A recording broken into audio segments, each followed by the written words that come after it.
감사합니다. 우리 하나님의 말씀을 보겠습니다. 신약 성경 로마서 7장 19절부터 23절 말씀입니다.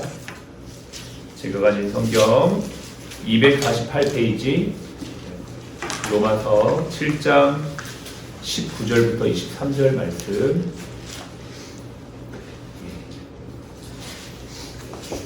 248페이지 로마서 7장 19절부터 23절 말씀을 함께 읽겠습니다. 내가 원하는 바 선을 행하지 아니하고 도리어 원하지 아니하는 바 악을 행하는도다. 만일 내가 원하지 아니하는 것을 하면 이를 행하는 자는 내가 아니요 내 속에 거하는 죄니라. 그러므로 내가 한 법을 깨달았노니 곧 선을 행하기 원하는 나에게 악이 함께 있는 것이로다. 내 속사람으로는 하나님의 법을 즐거워하되 내 지체 속에서 한 다른 법이 내 마음의 법과 싸워 내 지체 속에 있는 죄의 법으로 나를 사로잡는 것을 보는도다. 아멘. 할렐루야. 좋은 아침입니다. 오늘 1월 22일 월요일 하나님 앞에 또 새로운 한 주를 예배로 시작하는 여러분들에게 하나님의 충만하심이 있기를 바랍니다. 아멘. 우리 구원자님께서 찬양을 할 때에 3절을 한 번 더 불렀잖아요. 내 마음을 다하여서 주님을 따르면 길이길이 나를 사랑하리니 물불이 두렵지 않고 창검도 겁없네. 주는 높은 산성 내 방패시라. 이 고백은 정말 놀라운 고백입니다. 그러니까 아무것도 보이지 않는 상황, 또 어려운 상황에서도 이길 수 있는 능력이 뭐냐라는 걸 우리에게 알려주는 것이죠. 우리는 세상의 방법으로 싸워 이기는 자들이 아닙니다. 세상의 방법으로 했으면 이렇게 안 하죠. 세상의 방법이면 이렇게 하지 않습니다. 아침부터 첫 시간을 귀하게 예배드리며 시작하지 않습니다. 세상 방법 아니라 하나님 방법으로 우리가 하기 때문에 우리가 이렇게 고백할 수 있는 것인데요. 근데 분명한 건 이겁니다. 그러면 우리가 하나님의 방법이 뭐냐라고 했을 때 역시 성령 충만입니다. 우리가 충만해야지 사랑할 수 있고 충만해야지 지혜가 생기고 어떤 어려움도 담대하게 물리칠 수가 있는 것이죠. 이번 한 주도 이 성령 충만함이 우리 모두에게 있기를 소원하면서 우리 한번 이렇게 인사합시다. 성령 충만합시다. 성령 충만합시다. 성령 충만합시다. 예, 정말 성령 충만 외에는 답이 없는 줄로 믿습니다. 그리고 성령 충만할 때 모든 것을 이길 수 있게 될 줄로 믿습니다. 전 간절히 바랍니다. 아침마다 예배를 드리면서 하나님께서 우리 병원 위에 성령 충만함을 부어달라고 기도를 하게 됩니다. 여러분 이건 정말 놀라운 기도거든요. 꼭 그렇게 기도하세요. 하나님 오늘 우리 병원 위에 성령으로 기름 부어주십시오. 성령님이 주관하여 주시고 다스려 주시고 인도하여 주시고 개입하여 주시고 정말 우리가 할 수 없는 것까지도 성령님이 주장해 달라고. 지난주에 잠시지만 저는 자세한 얘기는 못 들었지만 박 대표님이 그런 말씀을 하세요. 2층에 있는 휠체어를 가지고 1층으로 내려가는 길이었는데 같이 내려가는 엘리베이터에 있는 한 환자분이 힘이 없어가지고 펄썩 주저앉을 뻔했는데 그때 마침 옆에 휠체어가 있었다는 거죠. 만약 그게 없었다면 아마 그분은 주저앉으면서 다치실 수도 있고 예상치 못하는 불의의 일들이 있을 수 있는데 사실 그런 일들, 그러한 준비들 사람이 하는 것 같지만 저는 그 모든 개입 과정에 하나님께서 함께하고 계신다라고 믿습니다. 아멘. 그러한 은혜들이 오늘도 저와 여러분의 삶에 넘치기를 바랍니다. 서두가 좀 길었는데요. 오늘은 로마서 강의 14번째입니다. 우리가 이때까지 로마서를 쭉 하면서 예수 믿고 거듭난 사람들의 축복이란 뭐냐? 하나님과의 화평이라 했습니다. 하나님과의 화평. 하나님과 늘 피스를 누리고 이것이 주변 사람들과의 관계 가운데도 있다는 것이죠. 근데 예수 믿는 사람들의 특징이 또 하나가 나오는데요. 오늘 성경에 보니까 뭐가 있냐면 선을 행하고 싶은 마음이 생긴다는 거예요. 사람마다 기본적으로 타고난 선한 사람이 있고 또 훈련되어진 선도 있습니다. 예를 들어 이것은 옳고 이것은 나쁘기 때문에 이렇게 해야 된다라는 훈련되어진 선의 기준 또 방식이 있죠. 그러나 기본적으로 성경은 우리 안에 선한 마음도 있지만 타락한 본성에 대해서 분명하게 말해주고 있습니다. 이것을 학자들은 성선설이다 또 성악설이다 이렇게 얘기는 하지만 기본적으로 성경은 우리 안에는 타락한 본성이 있다는 것을 알려주는 거죠. 그래서 여러분 성경을 보면 내가 누군지를 정확하게 이해하게 됩니다. 그리고 내가 누군지 이해할 뿐만 아니라 사람을 이해하게 되고 세상을 이해하기 때문에 훨씬 사람이나 나 자신 때문에 상처받거나 실망할 일이 줄어들게 되죠. 왜냐하면 정확한 관점을 이해하기 때문에 이해되어진 어떤 일들은 비교적 우리에게 데미지가 크지 않습니다. 근데 세상을 잘 모른 채 세상에 들어갔을 때는 그 세상에서 일어나는 모습이나 사람들 때문에 당한 어떤 고난으로 시험에 드는 경우, 또 세상을 힘들고 부정적인 관점으로 바라보는 일들이 많습니다만, 성경은 분명히 세상과 사람이 어떠한 존재인지를 알려주고 있는 것이죠. 성경을 조금만 더 우리 자세하게 보겠습니다. 19절부터 보시면 같이 한번 읽어보겠습니다. 내가 원하는 바 선을 행하지 아니하고 그여 원하지 아니하는 바 악을 하려는도다. 이것을 기록한 사람은 사도 바울이라고 하는 사람이에요.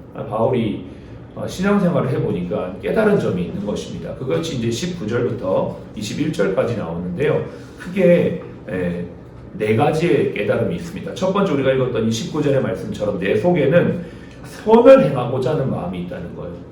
선을 행하고자 하는 마음. 근데 이것은 예수 그리스도를 믿은 사람들이 느끼는 마음이에요. 그러니까 우리가 예수를 믿잖아요. 그럼 우리 안에 성령님이 들어오시면서 내가 선하게 살고 싶은 마음이 들어요. 여기에서 선하게 살고 싶다는 건 죄 짓지 않고 살고 싶은 마음이에요. 거룩하게 살고 싶은 마음이에요. 그러니까 뭔가 착한 일도 하고 이런 것도 행위적인 선이지만 근본적으로 내가 죄를 안 짓고 싶은 마음, 하나님이 기뻐하는 일을 하고 싶은 마음이 내 안에 들어오는 겁니다. 저는 이게 너무나 분명했습니다. 저는 19살 때 예수님 믿었기 때문에 그때 그 전과 그 후가 너무나 다른 거죠. 예수님을 믿기 전에 내 안에 선을 행하고자 하는 마음이 없었어요. 거룩하게 사는 게 뭔지, 진실하게 사는 게 뭔지 전혀 몰랐어요. 감이 없는 거예요. 그냥 똑같은 거예요. 세상이 사는 대로 그냥 다 그런데 내가 특별히 구별되고 다르고 이게 없는, 그런 개념 자체가 없는데 예수님을 믿는 순간 내 안에 죄를 짓고 싶은 마음이 없어지는 거죠. 죄가 싫어지는 거죠. 그 왜 그런가? 제가 나중에 성경을 보면서 로마서 5장 3절에서 6절에 이런 말씀이 있습니다. 소망이 우리를 부끄럽게 하지 아니하면 우리에게 주신 성령으로 말미암아 하나님의 사랑이 우리 마음에 부음받음이니. 제가 예수님을 믿고 나서부터 뭘 깨달았냐면 하나님의 사랑을 깨닫게 되었어요. 하나님이 나를 얼마나 사랑하시는지, 또 내가 얼마나 존귀한 존재인지. 그러니까 내가 죄 짓고 싶은 마음이 없어지는 거예요. 하나님을 기쁘시게 하고 싶은 마음이 내 안에 드는 겁니다. 여러분, 예수를 믿게 된다는 건 뭐냐면 이제는 내 삶의 동기와 동이 바뀌는 거예요. 내가 이제는 예수 그리스도를 위해 살고 싶은 마음이 생겨나는 겁니다. 그러다 보니까 그 사랑 때문에 거룩하게 살고 싶고 선을 행하고 싶은 마음이 외부로부터 부어지는 거죠. 이전엔 내 안에는 없었습니다. 그것을 지금 바울은 깨달았다는 거죠. 그런데 동시에 또 뭐를 깨달았냐? 19절 우리가 읽었지만 원하지 아니하는 바 악을 행하는도다 이랬습니다. 내 안에 선을 행하고자 하는 마음과 함께 뭐가 있냐면 악을 행하는 자신을 보게 되는 거예요. 두 개가 충돌하는 겁니다. 이게 두 번째 바울이 깨달은 바고요. 세 번째 20절에 보십시오. 20절 같이 읽어보겠습니다. 시작. 만일 내가 원하지 아니하는 것을 하면 이를 행하는 자가 내가 아니요 내 속에 거하는 죄니라. 이거는 참 중요한 메시지가 있습니다. 우리가 지난 시간에 우리를 어떻게 여기게 되냐? 6장 11절, 로마서 6장 11절. 우리는 죄에 대하여는 죽은 자요, 하나님께 대하여는 산자로 여겨야 할지 간주해라, 여겨라. 이게 왜 그러냐? 하나님이 우리를 예수님의 렌즈로 바라보기 때문에 우리는 육신을 입고 있지만 예수님을 믿고 그분과 함께 침례 혹은 세례를 받은 자는 예수님과 함께 죽은 자다. 분명히 성경 선언하고 있죠. 하나님이 선언하셨습니다. 예수를 믿는다는 것은 예수님을 믿고 내가 회개하고 침례받고 세례받아서 내가 물속에 들어가서 난 죽는 자야. 난 예수님과 함께 죽었다. 주님은 나를 그렇게 보시는 거죠. 그리고 예수님이 부활하신 것처럼 내가 예수님과 함께 산 자다. 그러니까 예수님 안에 새 생명을 얻은 자다라는 선언적 고백이 있기 때문에 나는 비록 육신을 껍데기 입고 있지만 주님은 예수님을 통해 내가 예수 안에 산 자로 보는 거죠. 그래서 나는 기본적으로 죄에 대해서는 어떻게 죽은 자다라는 거죠. 근데 여기 20절에 보면 내가 원하지 아니하는 그것을 행하는 것은 예수 안에서 살아있는 내가, 거듭난 내가 하는 게 아니라 내 육신에 여전히 남아있는 죄가 그 악을 행하도록 한다라는 것입니다. 이게 좀 어려운 개념이에요. 사실 저도 이 말씀을 읽고 한참이 지나서 깨달았습니다. 이 말씀이. 그러니까 나와 죄를 분리해서 봐야 되는 건데 우리가 이제 소위 그런 말 하죠. 사람은 미워하지 말고 죄는 미워하고 죄는 미워하되 사람은 미워하지 말라. 여기서 이 사람은 바로 거듭난 하나님의 생명을 얻은 사람을 말하는 것입니다. 근데 여전히 우리는 육신을 입고 있기 때문에 우리 안에 뭐가 있냐면 죄의 습성, 죄의 소욕이 남아있는 것입니다. 그러니까 거듭난 내가 죄를 행하는 게 아니라 내 육신에 남아있는 죄의 본성, 죄의 습성이 나를 죄짓게 계속 만든다는 거죠. 그래서 나의 거듭난 자아와 여전히 육신 가운데 있는 이 죄의 자아가 내 안에 같이 있는 겁니다. 그래서 이게 계속 싸우는 거죠. 옛날에는 예수 믿기 전에는 내 안에 거듭난 자아 자체가 없었기 때문에 그냥 죄가 이끄는 대로 살았어요. 그냥 그게 당연한 것처럼 살았습니다. 내 안에 어떠한 가책이나 어떠한 큰 어떤 고민은 없었습니다. 물론 양심이 있었기 때문에 양심의 가책이라는 건 느끼지만 그것이 하나님의 어떤 관점으로 내가 이걸 쥐었을 때 하나님이 나를 슬퍼하시겠지라는 개념 자체가 없었던 거죠. 근데 거듭난 자아가 생겨난 이후로부터는 내 안에는 이제는 두 개가 싸우는 겁니다. 내 안에 하나님이 기뻐하지 않는 일을 나는 안 해야지. 그래서 거듭난 그리스도인들의 삶 속에는 항상 뭐가 있냐면 싸움이 있습니다. 이게 두 개가 항상 싸우는 겁니다. 그래서 바울이 그것들을 깨달으면서 이 싸움이 일어나고 있다라는 것을 지금 21절에 고백하고 있는 것이죠. 21절 같이 한번 읽겠습니다. 그러므로 내가 한 법을 깨달았느니 곧 선을 행하기 원하는 나에게 악이 함께 있는 것이로다. 선과 악, 거듭난 자아와 육신에 여전히 있었던 자아가 함께 있어서 이게 계속 싸우는 것들을 깨달았다라고 고백합니다. 이게 이제 7장의 전체적인 주제예요. 근데 여기에서 끝나는 게 아니고 사실 7장은 8장으로 넘어가기 위한 전제적 설명 단계입니다. 우리가 그리스도 안에서 화평을 누리고 우리가 이제 거듭난 자아가 되어서 우리 안에 선을 행하고 싶은 마음이 있지만 우리는 여전히 육신을 입고 있기 때문에 우리가 싸우고 있습니다. 그러므로 성도님들이요, 이제는 이 싸움을 우리는 어떻게 싸워야 될지 이렇게 싸워야 합니다 하면서 쫙 설명하는 것이 8장이에요. 그러면서 이 바울 서신의 그 흐름을 보면 에베소서에 보면 이런 기도를 해요. 바울이 에베소서 3장에 에베소 성도들을 향해 기도하기를 여러분 나중에 한번 찾아서 보시면 좋겠습니다. 이러므로 내가 하늘과 땅에 있는 모든 족속에게 이름을 주신 아버지 앞에 무릎을 꿇고 비노니 기도하노니 그의 영광의 풍성함을 따라 그의 성령으로 말미암아 너희 속사람을 능력으로 강건하게 하시오며 이렇게 기도해요. 첫 번째, 속사람이 강건하기를 원한다. 이 속사람이라는 건 거듭난 자아를 말합니다. 거듭난 자아가 날마다 하나님의 사랑으로 능력으로 채워져서 강해져야 된다. 왜냐하면 죄와 싸워야 된다는 거죠. 내 안에 있는 죄의 소욕과 우리의 싸움은 세 가지거든요. 첫 번째 우리 자아, 그리고 세상의 타락한 문화, 그리고 세상을 주관한 악한 어둠의 주관자인 사탄. 우리의 싸움의 대상은 이렇게 명확합니다. 우리는 다른 사람하고 싸우거나 그렇지 않아요. 나 자신과 그 다음에 세상과 악한 사단의 세력과 싸우는 거죠. 그래서 이걸 싸우기 위해서 뭐가 필요하냐면 우리의 속사람이 강건해야 된다는 겁니다. 속사람이. 저와 여러분들이 날마다 속사람이 강건해지기를 바랍니다. 두 번째 17절에 보면 믿음으로 말미암아 그리스도께서 너희 마음에 계시게 하시고, 여기에서 믿음의 역사가 나타나요. 믿음이 필요한 겁니다.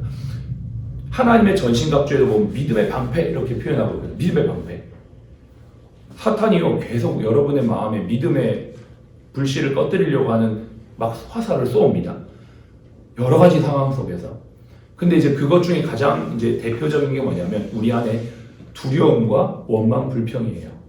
믿음의 불씨를 꺼뜨리는 게 두려움과 원망, 불평이 우리 안에 막 밀려올 때가 있습니다. 그때 우리의 믿음이 막 꺼져요. 왜? 상황과 환경과 여건이 눈에 들어오니까 믿음이 이렇게 있다가도 점점 믿음이 약해지는 걸 봅니다. 근데 이 17절에 믿음으로 말미암아 너희 마음에 계시게 하시고 너희가 사랑 가운데 뿌리가 박히고, 믿음이 견고할 수 있는 건 그리스도의 사랑 안에 깊이 뿌리 박히는 겁니다. 여러분, 그래서 우리가 절대 잊지 마셔야 되는 건 그리스도의 십자가입니다. 주님이 이 땅에 왜 오셨는가요? 주님이 왜 이 시간에 우리가 이렇게 예배하는 겁니까? 우리를 너무나 사랑하셔서 우리를 구원하기 위해 십자가에서 죽으셨다는 이 사랑이 우리 가운데 있을 때 우리는 믿음으로 승리할 수 있어요. 어떤 불안한 상황, 어떤 불평스러운 상황, 어떤 어려운 상황이 와도 하나님의 사랑에 깊이 뿌리 박힌 자들은 흔들리지 않는 거죠. 왜냐? 하나님은 우리를 사랑하셔서 모든 일을 합력하여 선을 이루시는 분이기 때문입니다. 그게 바로 로마서 8장의 말씀. 우리가 알거니와 하나님이 사랑하시는 자, 곧 그 뜻대로 부르심을 입은 자들에게는 모든 일이 합력하여 선을 이룬다는 걸 믿기 때문에, 믿음의 방패 때문에 우리가 승리할 수가 있는 것입니다. 그래서 18절에 능히 모든 성도와 함께 라고 되어 있어요. 그래서 공동체가 중요한 겁니다. 혼자 믿음 생활하면 이 믿음의 불씨가 꺼지기 십상이거든요. 그래서 함께 이렇게 예배드리면서 모든 성도와 함께 지식에 넘치는 그리스도의 사랑을 알고 라고 되어 있어요. 하나님의 사랑이 어떤 사랑이냐면 날마다 깨닫고 배우고 알아가는 사랑이에요. 우리가 처음 예수 믿고 나 이제 믿었어 끝이 아니고요. 계속 하나님의 사랑 가운데 자라는 겁니다. 그래서 어떤 풍파가 와도 깊이 뿌리 박혀서 흔들리지 않는 거예요. 막 바람이 불어도 흔들리지 않는 믿음이 우리 가운데 시간이 지나서 생겨나는 것이죠. 그래서 결과적으로 이렇게 하려고 하는 이유가 뭐냐면 18, 19절에 보면 그 너비와 길이와 높이와 깊이가 어떠함을 깨달아 하나님의 모든 충만하신 것으로 너희에게 충만하게 하시기를 원하노라. 이겁니다. 바울이 기도했던 건 바로 충만. 어떤 바람, 어떤 풍파, 어떤 시련, 어떤 어려움이 와도 충만하여서 승리하기를 원하는 것이 바로 바울의 기도였던 것이죠. 여러분, 이렇게 충만한 삶을 살기 위해서 8장, 로마서 8장에서도 어떻게 해야 되는지에 대한 자세한 내용들이 나오는데 이건 다음 시간에 하고요. 잠깐만 보면요. 여러분 8장의 4절, 5절만 보겠습니다. 충만한 삶을 위한 비결 4절, 5절 같이 읽겠습니다. 시작. 육신을 따르지 않고 그 영을 따라 행하는 우리에게 율법의 요구가 이루어지게 하려 하심이라. 육신을 따르는 자는 육신의 일을, 영을 따르는 자는 영의 일을 생각하나니. 아멘. 충만한 삶의 비결은 뭡니까? 영을 따르는 겁니다. 영을 따르는 구체적인 비결 액션 포인트는 2개입니다. 감사와 기도예요. 여러분, 이게 영을 따른다는 건 아주 막연하고 모호한 개념인데요. 이걸 구체적인 실질적으로 삶으로 어떻게 적용해낼 수 있냐면 감사와 기도입니다. 여러분, 오늘 이번 한 주는 1, 5, 3의 삶을 적용해 보십시오. 1, 5, 3이 뭐냐? 하루에 5가지의 감사 기도 제목을 적으십시오. 그리고 30분의 기도 생활을 하십시오. 여러분, 이렇게 기본적으로 1, 5, 3의 삶을 해보시면 여러분의 삶이 하나님의 은혜가 충만하게 부어지고 감사가 내 삶에 덮어지기 때문에 모든 어려움을 이길 수가 있습니다. 여러분, 이것으로 이 한 주를 승리하는 저와 여러분, 그래서 매부 맺혀 성령 충만, 자나깨나 성령 충만으로 승리하는 이 한 주 되시기를 주로 축복합니다. 기도하겠습니다. 지금은 우리의 생명이요 부활이신 예수 그리스도의 은혜와 아버지 하나님의 극진하신 사랑하심과 성령님의 내주교통 충만 인도하심이 오늘도 성령 충만하기를 원하는 우리 모든 사랑 플러스 가족 머리 위에, 우리 병원 위에, 또 모든 환우분들 머리 위에 지금부터 영원까지 함께 하시기를 예수님의 이름으로 축복하며 기도합니다. 아멘.